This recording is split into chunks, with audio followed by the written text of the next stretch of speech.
Good morning mga kabalen.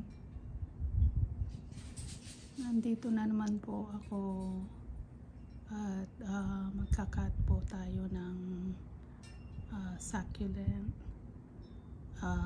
Kung nakikita nyo po ito, ano na po siya, leggy. So ikakat ko po sila at i-replant ko po. Ayan po siya.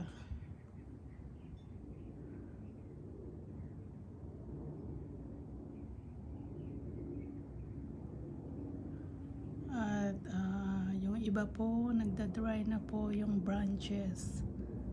Ayan, so gagawin ko po ngayon, magkakat tayo, ikakat natin sila, tapos itatanim uli natin.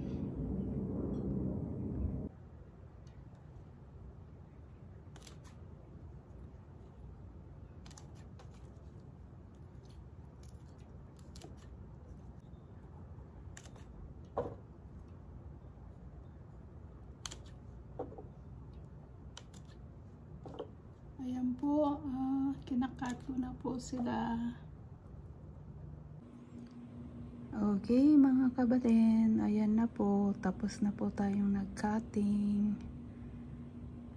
At ida-dry lang po natin for 2 days. And then, pwede na po silang itanim ulit.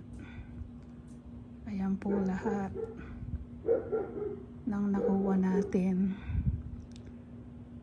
Okay, thank you for watching. Please subscribe, comment, like, and share po. Yung hindi pa po naka-subscribe sa channel ko, please subscribe po kayo. And thank you very much.